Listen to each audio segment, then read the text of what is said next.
Darmos a palavra de Deus na mensagem dominical.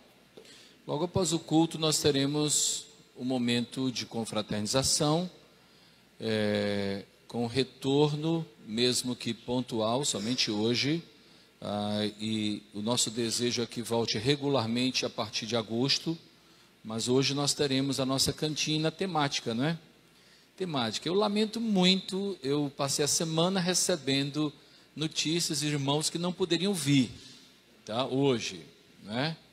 E alguns viajaram, aproveitaram o Dia dos Namorados, né? E viajaram, outros não puderam vir porque estão em tratamento e também temos alguns que estão se tratando, estão enfermos, pessoas que nós temos orado. Mas estamos contentes pelos que aqui estão. Não é? Hoje somos poucos, mas nós estamos muito felizes, porque Deus nos deu esse privilégio de estarmos aqui. Pela primeira vez aqui em nossa igreja, nós temos hoje o meu amigo e meu irmão, não é? Que é o irmão Eduardo Oliveira, Correia de Oliveira. É uma amizade que já faz muito tempo, viu? Os irmãos, na verdade, assim, não tanto que a gente não é já, né?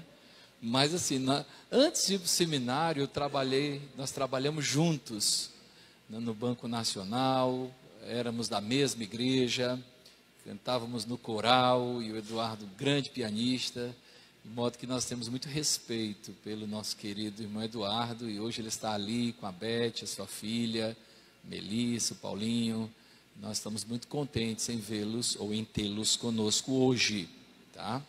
Eu acredito que nós não temos mais nenhum visitante, não é? Todos os outros são da igreja.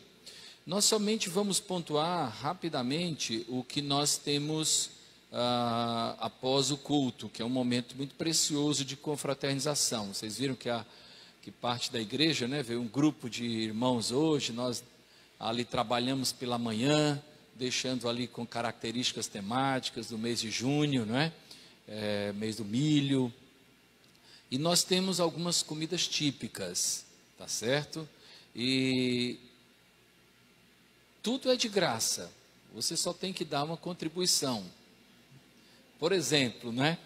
O pratinho é gratuito, mas aí você dá uma contribuição de R$10, né? E aí, a cada coisa assim, você pode dar uma contribuição. E a nossa igreja, você diz assim: ih, pastor, esqueci o meu dinheiro. Ou nós temos solução para tudo. Nós temos até QR Code hoje. Imagina aí, que chique, né? Então nós temos lá, você pode fazer o seu Pix, você pode participar sem nenhum problema. Só não pode pedir o telefone do pastor emprestado para fazer o Pix dele, né?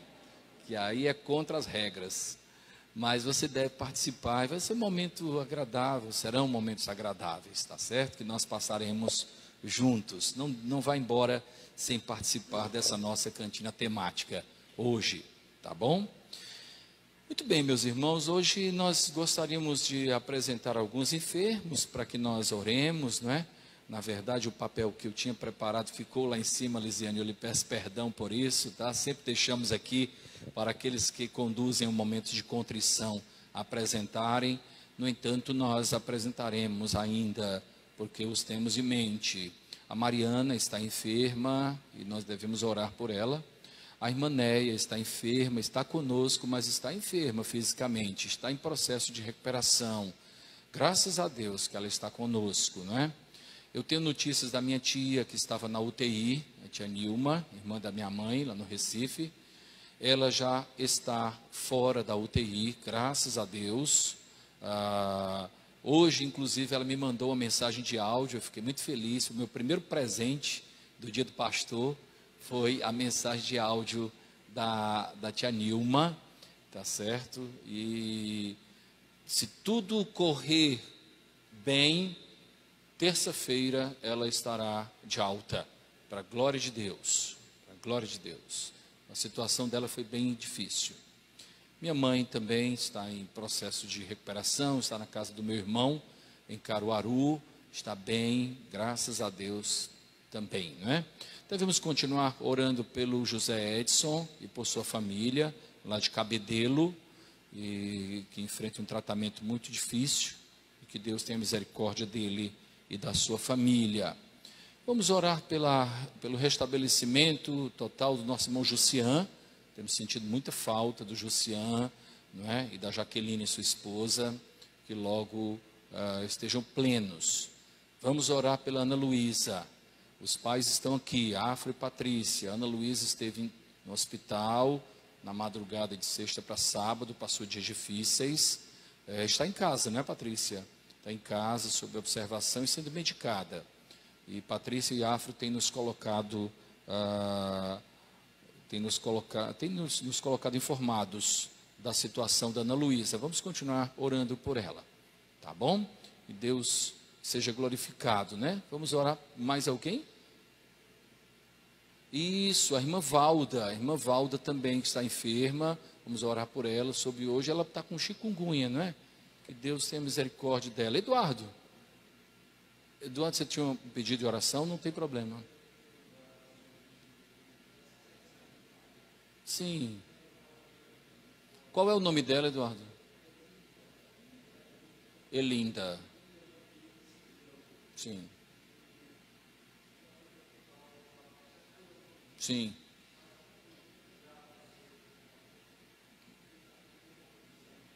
Vamos nos lembrar de orar. Sim. Sim. Sim. Vamos orar pela dona Elinda. Deus tenha misericórdia. Sim.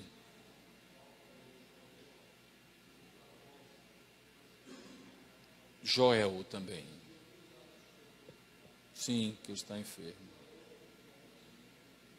Linda. Tá, vamos sim orar por essas pessoas. Nos lembremos de orar por nossas famílias, por nossa cidade, pelo Estado, pelos governantes, que Deus tenha misericórdia de nós. Nós hoje temos poucas crianças, mas as temos, não é? Graças a Deus. Então elas poderão se dirigir agora para o departamento infantil, está prontinho para receber as nossas crianças. Irmã Carla estará à frente hoje como professora das nossas crianças. Está ali o Vinícius, a Laurinha trouxe uma amiga, não é? Isso, são muito queridos, muito caros. Irmãos, vamos abrir a palavra de Deus, Evangelho segundo João, capítulo 8. Vamos ler os versículos de 31 a 47.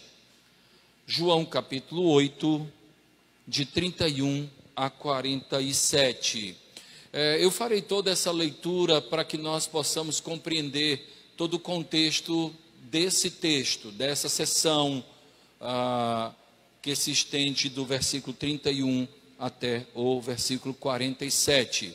É um texto, ou é uma sessão que contém alguns versículos bem conhecidos, mas tantas vezes são anunciados fora de contexto. E eu, quando estava estudando durante a semana, pensei justamente em trazer todo o contexto para que nós pudéssemos ter uma compreensão adequada desse rico texto da palavra de Deus. João capítulo 8, de 31 a 47. Acompanhem, por favor, a leitura e, por gentileza, permaneçam com as suas Bíblias abertas após a mesma. Então Jesus disse aos judeus que haviam crido nele: se vocês permanecerem na minha palavra, são verdadeiramente meus discípulos. Conhecerão a verdade e a verdade os libertará. Eles responderam: somos descendência de Abraão e jamais fomos escravos de ninguém. Como você pode dizer, seremos livres, que seremos livres? Jesus respondeu: em verdade lhes digo que todo o que comete pecado é escravo do pecado. O escravo não fica sempre na casa. O filho, sim, fica para sempre. Se, pois, o filho os libertar, vocês serão verdadeiramente livres. Bem sei que vocês são descendência de Abraão. No entanto, estão querendo me matar, porque a minha palavra não está em vocês. Eu falo das coisas que vi junto de meu Pai. Vocês, porém, fazem o que ouviram do pai de vocês. Então lhes disseram: nosso pai é Abraão. Mas Jesus respondeu: se vocês fossem filhos de Abraão, fariam as obras que ele fez. Mas agora vocês estão querendo me matar, a mim, que lhes falei a verdade, que ouvi de Deus. Abraão não fez isso. Vocês fazem as obras do pai de vocês. Eles responderam: nós não somos filhos ilegítimos, temos um pai que é Deus. Jesus disse: se Deus fosse de fato o pai de vocês, certamente me amariam, porque eu vim de Deus, e aqui estou, pois não vim de mim mesmo, mas Ele me enviou. Porque vocês não compreendem a minha linguagem? É porque vocês são incapazes de ouvir a minha palavra. Vocês são do diabo, que é o pai de vocês, e querem satisfazer os desejos dele. Ele foi assassino desde o princípio e jamais se firmou na verdade, porque nele não há verdade. Quando ele profere mentira, fala do que lhe é próprio, porque é mentiroso e pai da mentira. Mas porque eu digo a verdade, vocês não creem em mim. Quem de vocês me convence de pecado? Se digo a verdade, por que não creem em mim? Quem é de Deus, ouve as palavras de Deus. Por isso, vocês não me ouvem, porque não são de Deus. Amém. Meus irmãos queridos, o Evangelho segundo João foi o último evangelho a ser escrito. João escreveu esse evangelho já no final do primeiro século, quando ele já estava idoso, aproximadamente ano 90 do primeiro século, quando a igreja cristã era formada por judeus convertidos e também gentios convertidos ao cristianismo. O Evangelho segundo João mostra como nenhum outro escrito do Novo Testamento, a identidade de Jesus. E mostra também a necessidade de vermos nele tudo o que nós de fato precisamos para nos reconciliarmos com o Criador. Não à toa, o Evangelho segundo João é o Evangelho que caracteriza Jesus de diversas formas. Logo no início, apresenta Cristo como sendo o verbo de Deus, a ação, o Logos, que veio ao mundo para nos trazer a paz mediante a palavra poderosa. Mostra também Jesus como caminho, como verdade, como vida. Mostra Jesus como água que nos dessedenta. Mostra Jesus como pão que nos alimenta e nos nutre. Mostra Jesus como ressurreição e vida. Aquele que crê em mim, ainda que morra, viverá. Mostra Jesus de tantas formas, porque identifica o Mestre como sendo de fato tudo o que nós necessitamos. Tudo o que precisamos está em Cristo. Tudo o que de fato nós precisamos saber, Cristo veio se revelar como sendo essa verdade libertadora. No texto que nós lemos, nós encontramos um diálogo bem difícil. Tantas vezes nós ouvimos colocações extraídas dessa sessão, soltas, Conhecereis a verdade vos libertará, se pois o Filho vos libertar, verdadeiramente sereis livres. Mas o contexto para mim é de grande significado. Essa demanda que havia entre Jesus e os judeus, que não queriam se dobrar a Ele enquanto Filho de Deus, enquanto ungido de Deus, enquanto Cristo, Salvador, Libertador, porque na verdade ainda havia o orgulho dentro de si, ainda havia um sentimento de vaidade histórica dentro dos judeus que impedia que eles de fato se rendessem ao Filho de Deus que se encarnou na pessoa de Jesus Cristo. Esse texto então é um texto muito rico e ele muito me fala ao coração, porque eu também, ao estudar, obviamente, me identifiquei muito com algumas realidades que estão inseridas nesse texto. Hoje nós faremos uma exposição, já trazendo consigo destaques e explicações com aplicações para a nossa vida. Então, sem demora, nós vamos fazer essa releitura já observando o que a palavra de Deus nos diz. O versículo 31 mostra que permanecer, presta atenção como isso é importante, permanecer é a evidência mais perceptiva de que a fé que temos é genuína, é verdadeira. A permanência na fé legitima a nossa vida cristã.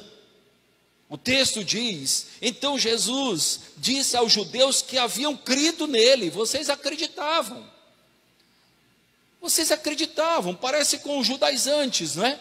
Os judaizantes que acreditavam que Jesus era filho de Deus, no entanto, ainda eram presos, enraizados aos costumes judaicos, a ponto deles exigirem que quando um gentio se convertia ao cristianismo, eles então exigiam que eles passassem, ou que ele, o convertido, passasse pelo ritual judaico.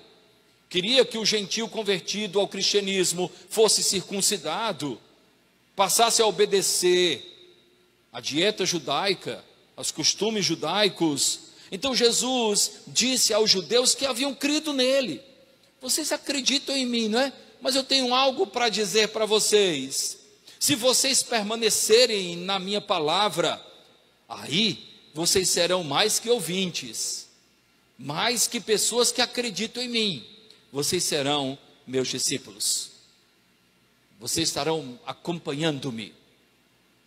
A palavra discípulo, outro dia nós falamos aqui na igreja, a palavra do original matetes, que quer dizer muito mais que aluno, quer dizer aquele que convive, aquele que está constantemente com o mestre, de modo que ao crermos, ao sermos discípulos de Cristo, nós o temos na nossa vida onde nós estivermos.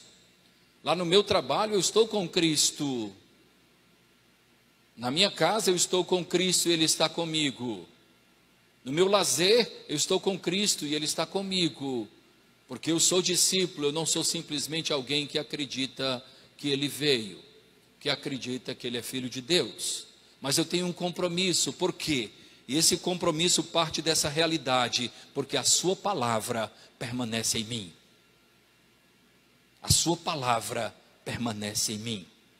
Permanecer é a evidência mais perceptiva de que a fé que temos é genuína, porque é consequência de que a palavra de Deus permanece na nossa vida. Ela não simplesmente passou por nós. E a ideia que há, irmãos, da permanência da palavra de Deus em nós, é a ideia de que ela passa a ser, ela passa a nos reger, ela passa a ser a bússola da nossa caminhada. Nós nos regemos por ela, nós observamos o que a palavra de Deus diz. Um exemplo prático disso é quando Jesus pediu para que Pedro, após ter tentado pescar a noite inteira e não ter pego nada, de manhã, quando não era o horário mais apropriado para a pesca, Jesus disse a Pedro: lança a rede desse lado aqui. E aí Pedro disse assim: olha, nós pescamos a noite inteira e não pegamos nada, mas diante da tua palavra, nós vamos lançar a rede. Quando a palavra de Deus está em nós, mesmo que pareça incoerente aquilo que temos para fazer, nós nos rendemos a ela. Se vocês permanecerem na minha palavra, vocês serão verdadeiramente meus discípulos. E aí acontece a bênção da libertação. Isso há de possibilitar que vocês conheçam a verdade libertadora. E é o versículo 32. A permanência com Cristo, um segundo destaque, não é? A permanência com Cristo nos possibilita o conhecimento que liberta, irmãos. É a permanência com Cristo que nos possibilita o conhecimento libertador. Como somos libertados pela palavra.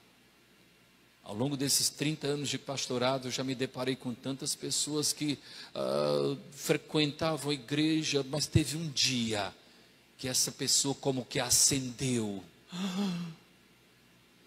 Hoje a palavra me libertou. Hoje ela trouxe-me libertação. E conhecereis a verdade, e a verdade vos libertará. A permanência nos caminhos do Senhor nos possibilita o conhecimento que liberta. Que liberta. É pela palavra. E isso é tão precioso, porque tudo que nós observamos, né? O início da carta aos Hebreus, nós encontramos algo precioso. Ele começa logo dizendo assim: havendo Deus falado outrora por meio dos pais, por meio dos profetas, em tempos idos, nos tempos atuais nos fala por meio do Filho. Do Filho. E toda a Bíblia aponta para Cristo. O Antigo Testamento, nele nós encontramos tipologias de Cristo. No Novo Testamento, a própria realidade de Cristo. E há uma colocação também em Hebreus, que muito me chama a atenção. Aquilo que nós tínhamos no Antigo Testamento representa o quê? Sombras daquilo que seria representado, apresentado, revelado. No Antigo Testamento nós tínhamos Cristo, mas nós tínhamos em figura de sombra. Sabíamos a existência dele, por isso que no Antigo Testamento as pessoas eram salvas por meio da promessa da vinda do Messias, ou seja, tanto no Antigo como no Novo Testamento, Jesus é o caminho, a verdade e a vida, e ninguém chegou até Deus senão por ele. No Antigo Testamento, tudo que levava à salvação representavam tipologias de Cristo. Tudo, porque a Bíblia aponta para Cristo. Então Deus nos fala por meio de Cristo. O que temos é por meio de Cristo. O apóstolo Paulo chega a ponto de dizer: nada nos separará do amor de Deus, porque o amor de Deus está em Cristo.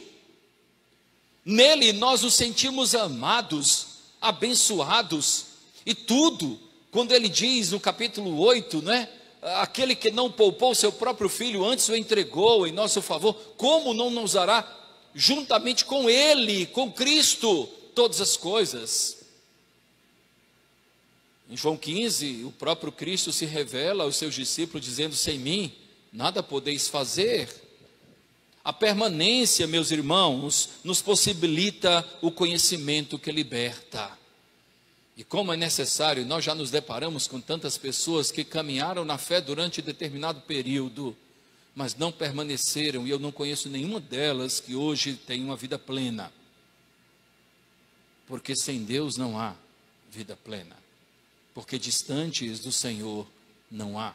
Pessoas que nós amamos, pessoas que nós queremos bem, mas que não permaneceram. E Jesus falou isso aos judeus que haviam crido nele, como ele fala hoje a pessoas que aqui estão porque creem. Todos nós aqui estamos porque cremos, porque acreditamos. E ele diz a mim e a você: se vocês permanecerem na minha palavra, vocês serão verdadeiramente meus discípulos, e aí vocês conhecerão a verdade, e a verdade vos libertará. Um terceiro destaque que está nos versículos 33 e 34. Para mim esse destaque é de grande significado. O destaque é o seguinte: a escravidão espiritual é muito mais nociva que a prisão física. Olha o que dizem os versículos 33 e 34. Eles responderam: nós somos descendência de Abraão e jamais fomos escravos de ninguém. Outro dia eu estava falando com o João Igor sobre isso, né? Como é que eles dizem que não foram escravos de ninguém? Todos conhecemos a história deles. Foram escravos dos babilônios, foram escravos dos egípcios, não é? Dos assírios. Quanto tempo, mas é o orgulho. Você já se deparou com alguém assim? Que já passou por perrengue, por dificuldade, mas continua orgulhoso. Não, eu sempre estive por cima. O orgulho não consegue se render para dizer: eu estive sim na lama, eu estive sim por baixo, e o Senhor me tirou do tremendal de lama, foi Ele que me elevou, foi Ele que me colocou os pés sobre uma rocha, foi Ele que me firmou os passos. Quanta dificuldade há no ser humano de reconhecer que foi Deus quem estendeu a sua poderosa mão. Nós nunca fomos escravos de ninguém, os judeus disseram, não é? Como é isso? Nós somos da descendência de Abraão. Como você pode dizer que nós seremos livres? Aí Jesus responde, presta atenção. Jesus diz assim: em verdade, em verdade. Toda vez que a gente encontra essa expressão, em verdade, isso representa a importância do que virá a seguir. É como se o texto fosse grifado, marcado, colocado em letras de destaque. Em verdade, em verdade. Veja a importância do que ele diz. Lhes digo que todo que comete pecado é escravo do pecado. A escravidão que eu coloco de você, Jesus é como se ele dissesse assim: eu não quero nem questionar a história da trajetória de vocês, mas eu quero dizer o seguinte: a principal escravidão é a escravidão espiritual, e a escravidão do pecado. É aquele que não consegue se livrar dessa inclinação maléfica. E a Bíblia fala que o salário do pecado é a morte. E como é difícil nós observarmos pessoas que não resolveram esse problema mortal, chamado pecado. Cristo veio resolver, solucionar esse problema mortal. Por isso que a Bíblia diz que o sangue de Jesus nos purifica de todo pecado. De todo pecado. Em Cristo eu tenho plena convicção que os meus pecados do passado, os do presente e também os do futuro, foram todos perdoados na cruz do Calvário. Jesus diz: eu estou falando da escravidão espiritual, porque ela é mais nociva que a escravidão física. Ainda caminhando para essa exposição, versículo 35, nele nós fizemos o seguinte destaque: irmãos, quando nos tornamos filhos de Deus, veja a bênção, passamos a viver permanentemente em sua presença. Pastor, como é que é essa história de nós nos tornarmos filhos de Deus? É o que a Bíblia diz, lá em João capítulo 1, veio para o que era seu, mas os seus não o receberam.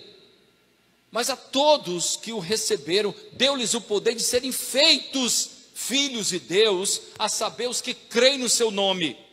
E o versículo 35 mostra o seguinte, acompanha comigo: o escravo não fica sempre na casa, o filho sim, fica para sempre. Esse versículo pequeno, ele é de uma profundidade, pois ele combate aqueles que pensam acerca da perda da salvação.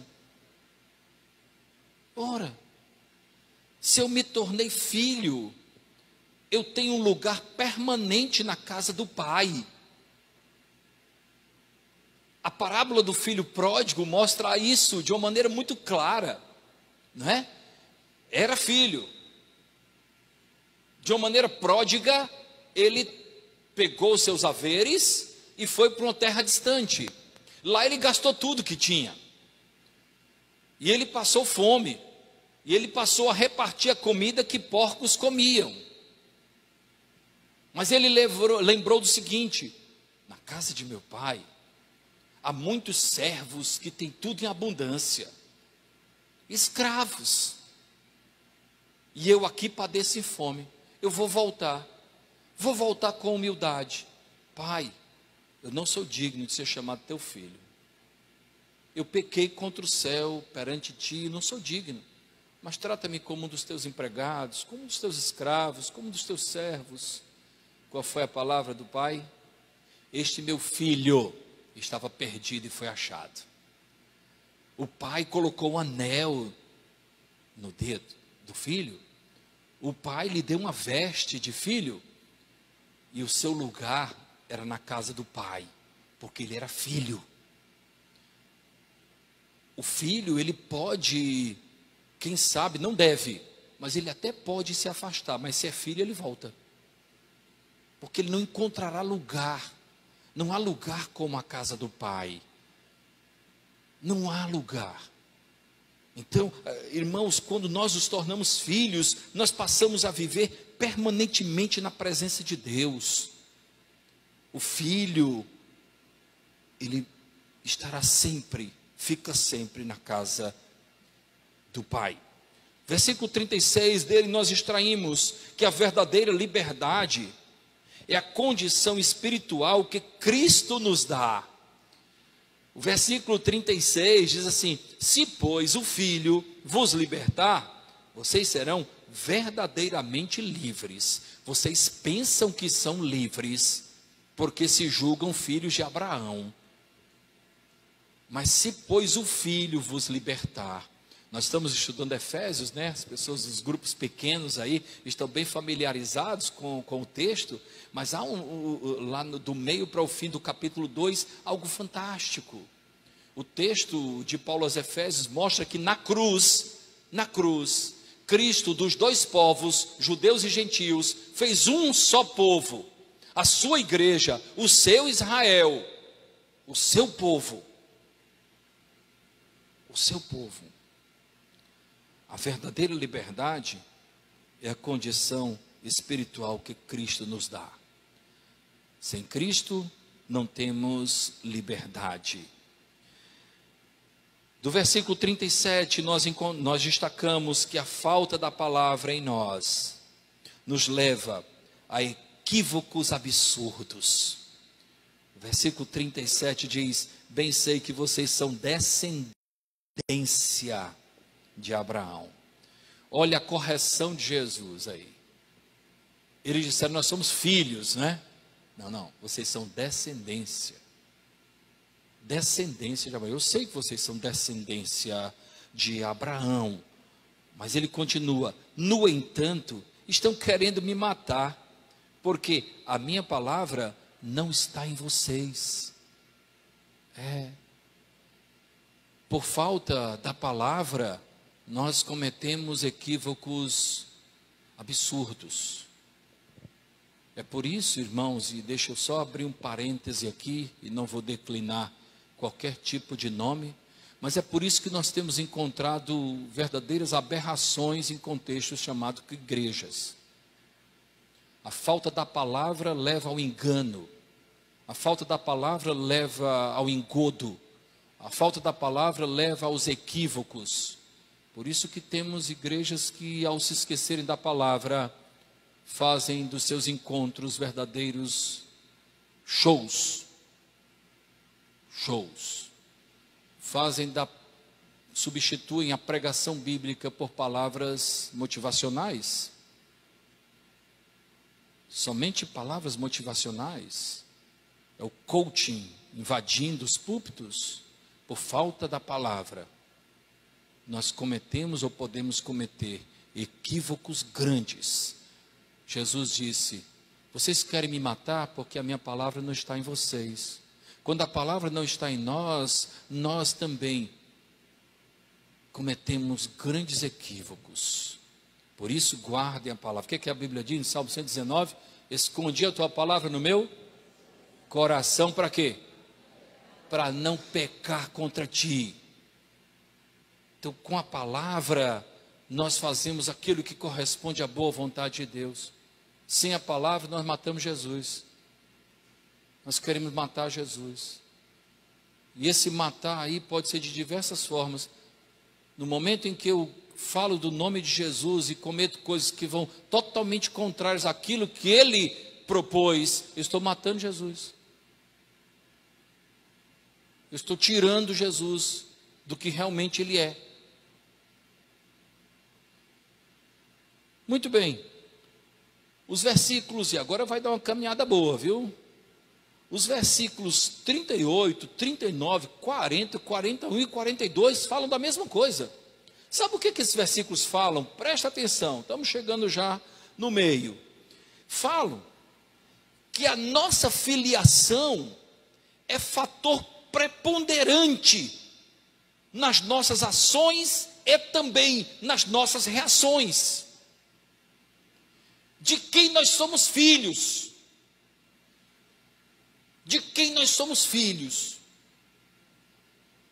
A nossa filiação, eu tenho que repetir, a nossa filiação é fator preponderante em nossas ações e também em nossas reações.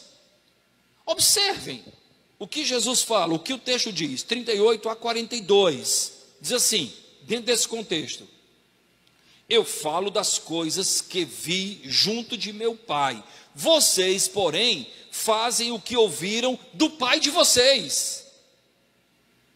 Do pai de vocês. Continuando. Então lhe disseram: nosso pai é Abraão. Mas Jesus respondeu: se vocês fossem filhos de Abraão, fariam as coisas que ele fez. Que coisa. Percebe isso até aí? Mas tem mais. Versículo 40. Mas agora vocês estão querendo me matar a mim, que lhes falei a verdade, que ouvi de Deus. Abraão não fez isso. Vocês fazem as obras do pai de vocês. Meus irmãos, a nossa conduta, as nossas ações, as nossas reações são consequência da nossa filiação. Se eu sou filho de Deus, eu devo agir como tal. Se eu não sou filho de Deus, eu jamais poderei agir como um filho de Deus. E Jesus dá muita importância a isso, depois ele bate mais firme.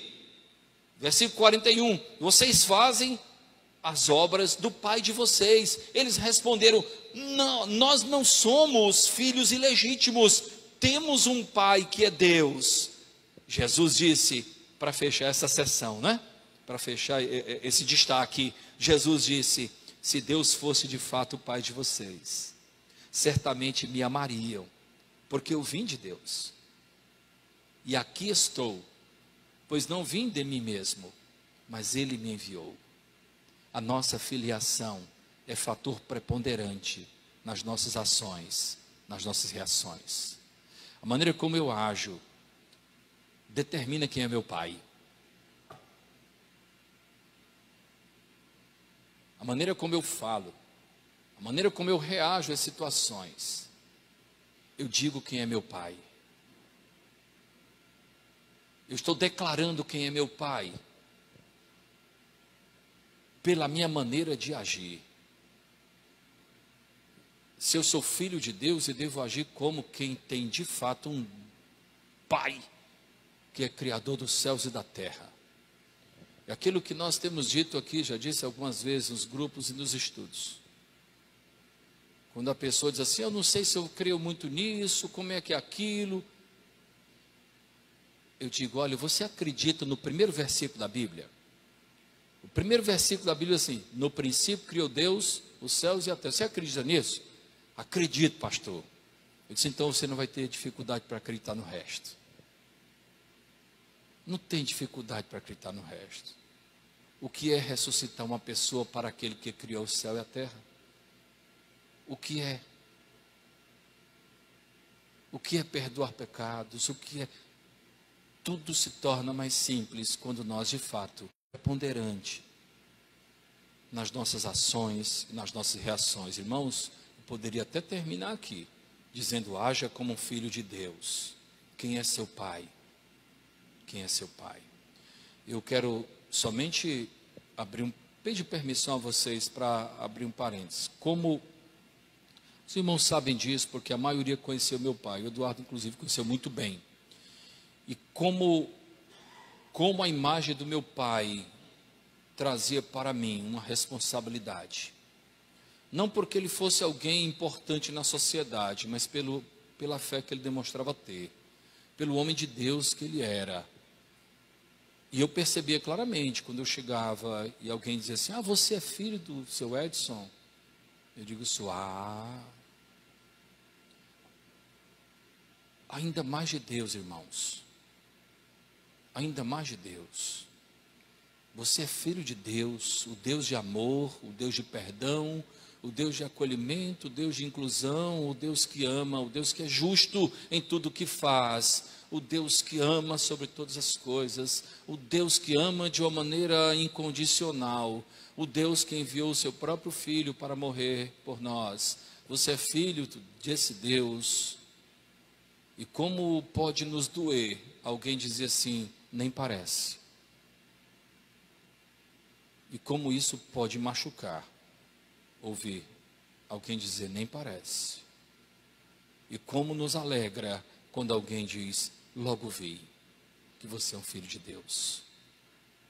Logo vi, pela maneira que você perdoa, pela maneira que você releva, pela maneira que você age, pela maneira que você reage, pela maneira que você vê a vida, pela maneira que você enfrenta as doenças, pela maneira que você enfrenta o desemprego, pela maneira que você enfrenta as injustiças, pela maneira que você enfrenta também as vitórias da vida, pela maneira. Eu estava vendo outro dia, eu sei que é uma ilustração simplista, mas como aquilo me chamou a atenção. Sabe, um atleta que fez um gol e quando ele foi comemorar, ele fez assim: não fui eu, foi Deus. Deus me ajudou, como quem diz assim: foi Ele que me deu saúde, Ele que me permitiu chegar aqui e converter esse gol. Sabe, como é precioso nós ouvirmos: logo vi que você é um filho de Deus. Ao passo que é tão doloroso ouvir: nem parece que você é um filho de Deus. Vamos caminhar, já está pertinho aqui do final, versículo 44, desse versículo eu destaco que o vazio espiritual, veja como isso é profundo, irmãos, o vazio espiritual impede que a mensagem do alto, a mensagem de Deus, opere sentido, opere objetivo espiritual na vida. O versículo 44 diz assim: vocês são do diabo, que é o pai de vocês, e querem satisfazer os desejos dele.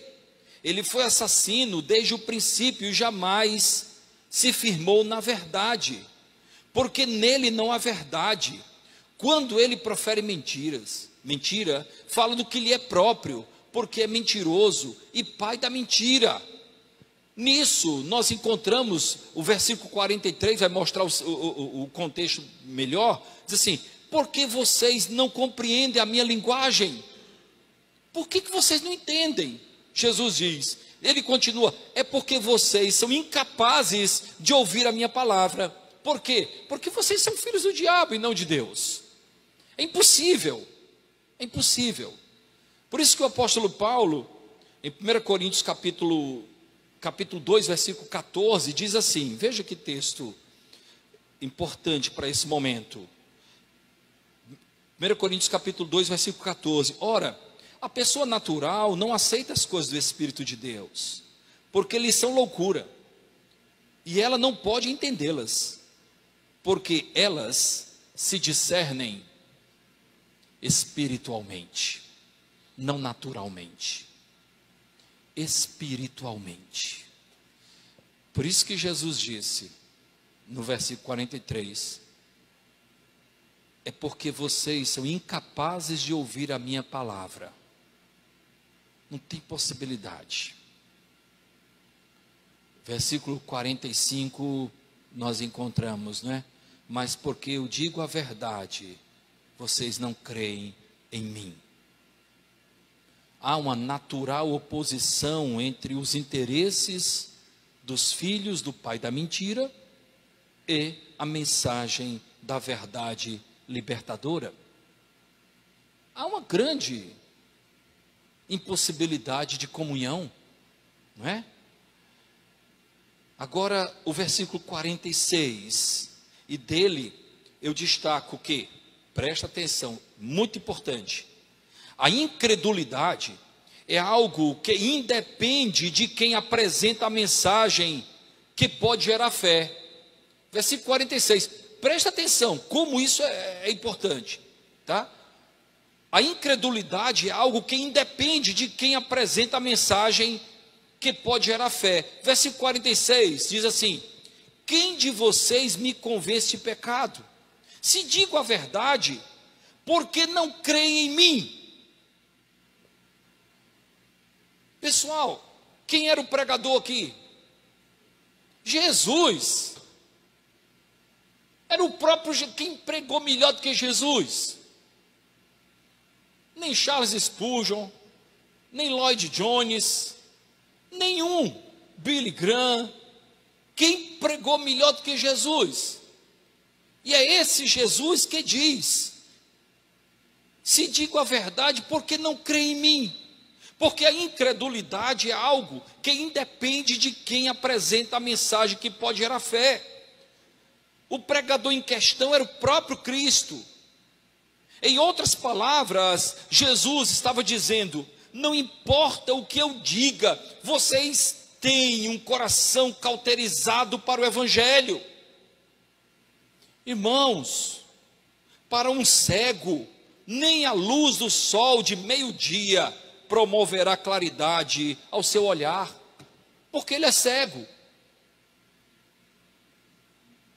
Por vezes nós nos encontramos lutando e até sofrendo por pessoas queridas que ainda não se renderam aos pés de Cristo. Como ele não crê, como ela não crê, como ele não entende, como ela não entende. É porque é algo espiritual. Antes de pregarmos para essas pessoas, nós precisamos primeiramente orar por elas, pedir a Deus, clamar de joelhos por elas, testemunhar para elas, mostrar que vida plena só há em Cristo. E pela bondade de Deus, quem sabe, um dia ela dirá: eu me rendo aos pés de Jesus.